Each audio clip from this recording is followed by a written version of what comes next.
think I got the best room for spying. I got my binoculars, and now we can investigate what's going on over there. North Korea. In the West, all we ever hear is that people have no food nor electricity, and that they're out to destroy the West and its allies. But is that even true, or is it just propaganda? I guess the only real answer is we don't know. For years now, North Korea has been de facto closed off to outsiders. Mao Zedong is welcoming us to Dandong, the Chinese border town with North Korea, because we're gonna investigate what is going on in North Korea. For years, North Korea has been one of the most fascinating places I've never been able to set foot in. Let's find out whether this will change here in Dandong. Welcome to Dandong, China. This is as close as I can get to North Korea as a non-Russian Westerner. I just arrived here at the train station. It is incredibly cold. We have around minus 17 degrees Celsius. It's freezing cold. I got all my shit with me because I just need so much winter gear for these freezing cold temperatures. But welcome to Dandong.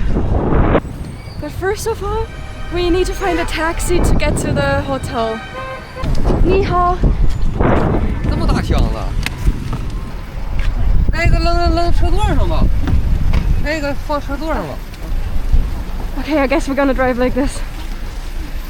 My suitcase is too big. While driving to my hotel, I thought I'd use my limited Chinese skills to find out more about North Koreans living here in the city of Dandong. 你中国？中国啊，临江的是朝鲜，不是韩国。不是韩国。不是韩国，是朝鲜。没有韩国人。没有，是朝鲜。三胖子，今日成。Dandong 没有韩国人。没有。OK。对。韩国。朝鲜。And that's when I realized that, unlike in English, the country of North Korea actually has a completely different name than South Korea in Mandarin Chinese. But at least I managed to confirm that, in fact, there are no South Koreans living here in Dandong. Let's head in, it's so freezing cold out here.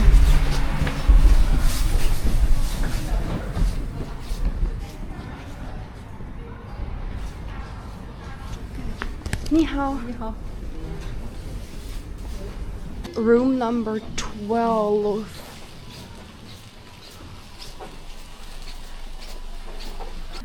I requested a room with view into North Korea, so let's see what we got.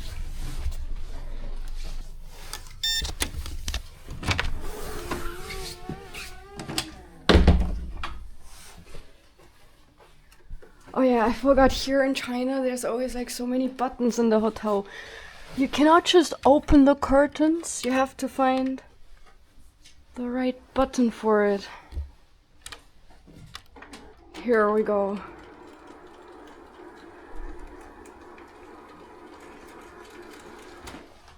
Wow.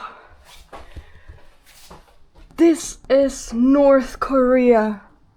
Here on the other side, a place I always wanted to visit, but which unfortunately has been closed for so long now. They even gave me some binoculars to spy on North Korea. I think I got the best room for spying. I got my binoculars, and now we can investigate what's going on over there. I should remove these.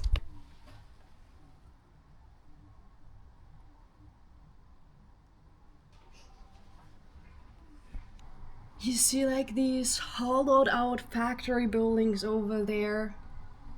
Chimneys. Old rusty boats just laying on the shore.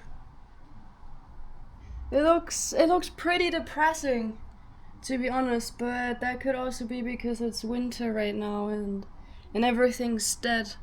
It's freezing cold. To get a better look what's going on over there in North Korea, I left my hotel and came down here. Right over there, this is North Korea. Down here I think you can go on a tour. There are tour boats that will bring you along the shore of North Korea just over there on the other side. And this bridge here, there are two bridges. This first bridge here is a broken bridge. It was built by the Japanese, but later on it was bombed by the US and destroyed. So it does not connect China and North Korea anymore today. But it has been turned into a tourist attraction. And nowadays we can walk on this bridge, on the broken bridge. This one here is the broken bridge that we've already looked at. This one here is another bridge, which was also destroyed by the US back then. But back there they reconstructed it. They connected China with North Korea again. And the reason is because they're bringing supplies via this bridge back here into North Korea. There are trucks coming. There are also train tracks on there. So this one here is still connected. 98一位，哦98，哎，98，完了坐车，哎，对，这些都去啊。On the boat. 不，哎，今天挺好。Over there. 哎，对，游朝鲜，游这个边境游，中朝边境，哎，啊，98。北朝鲜。哎，对，你可以150了。I don't think I'm allowed to do that. I'm a Lawai. They're gonna arrest me over there if I step foot into North Korea. 这个。Oh, she says as long as it's not the Japanese. I ended up saying yes and decided to buy a ticket for the tour. Let's see where she's gonna bring us.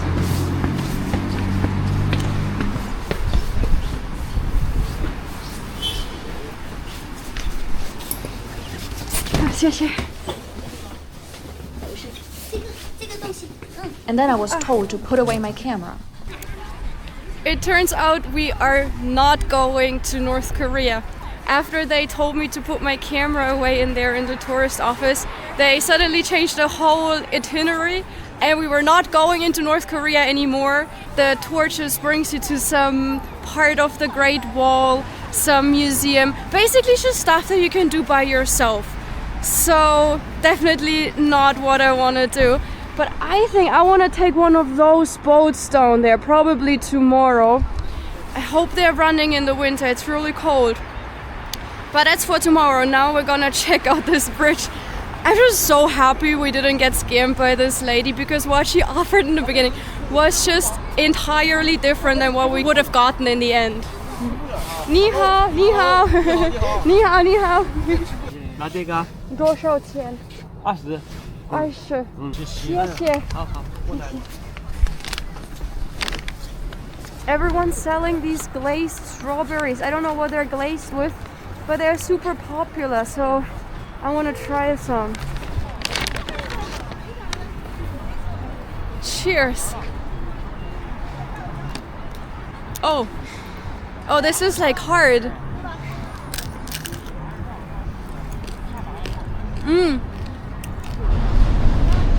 They're coated in sugar. Wow, very, very sweet. Cheers. Here we have a war memorial for peace. A war memorial for peace, as it says down here. So this plaque here says that this sculpture here behind me is based on the real history and real characters of Commander Peng Dehuai, leading the Chinese People's Volunteer Army across the river on October 19 in 1950. And there is actually a whole museum about American aggression here in Dandong City, which I really want to check out tomorrow. I'm so curious to check that out. because in the West we of course only hear about America's side, America's version of this war. That's why I think it is even more important to hear the other side, and that's what I'm gonna do tomorrow. Check out this museum. For today, we're gonna check out this bridge and see if we can have a better look into North Korea down there.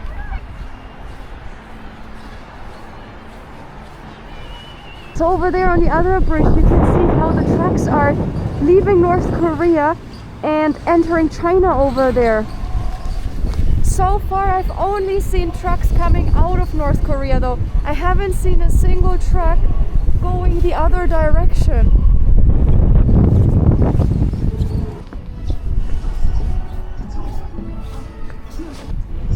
We've reached the end of the bridge. Let's see if we can get a better look here. Based on how North Korea is often portrayed in Western media, I expected the North Korean side to look somewhat underdeveloped, maybe even like a rural village. But the reality was quite different. There were lots of high-rise buildings in the North Korean side. There were new developments and decent roads. Honestly, to me, it looked like a pretty normal small city. Morning to another day here in Dandong. You can see I am on a boat because today the motor just started.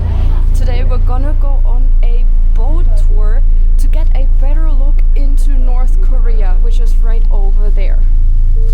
Then our 1-hour boat tour started, basically just taking us up and down the Yalu River. Along the North Korean shoreline, we saw some older factory buildings, and we even managed to catch a glimpse of the North Korean Navy, which was pretty cool.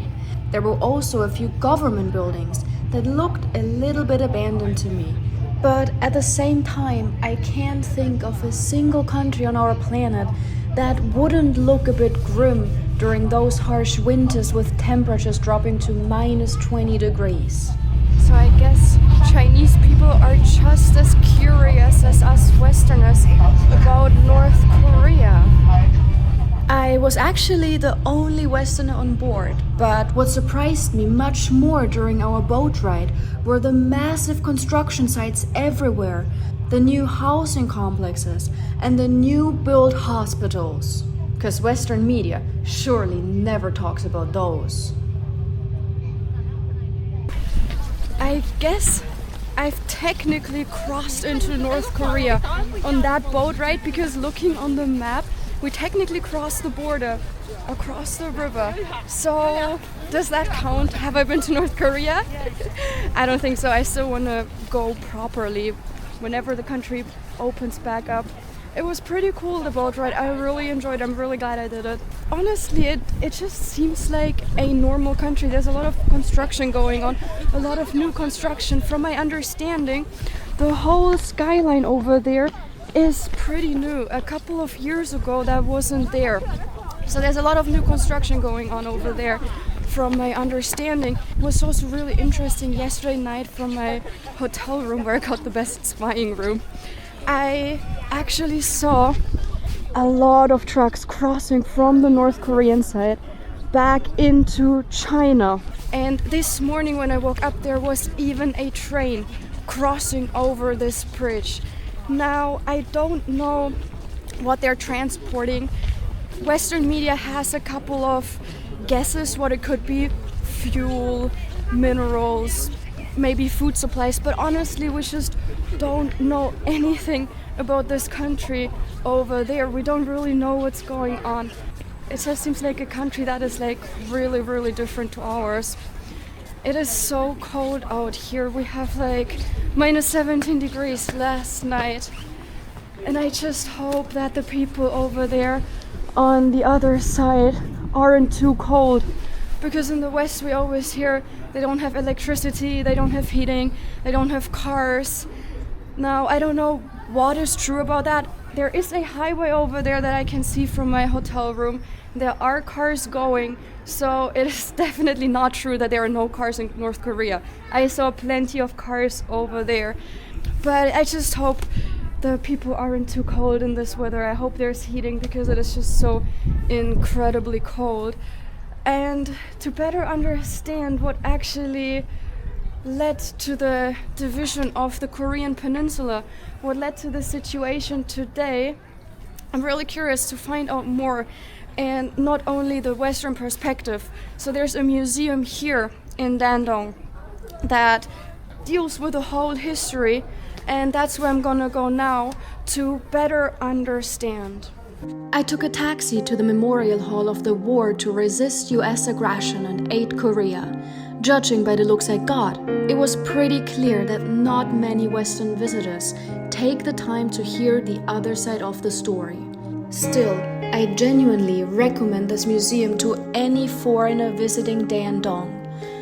Before the Korean War, communist North Korea was one of the most developed and industrially advanced countries in the region, and at the time, far ahead of South Korea. But that didn't last. When the North tried to reunify Korea and liberate the South from a US-backed authoritarian regime, the United States entered the war to prevent a unified Korean peninsula under communism. Today, when looking at places like the Middle East, Cuba, or Venezuela, it's hard not to feel like history keeps repeating itself.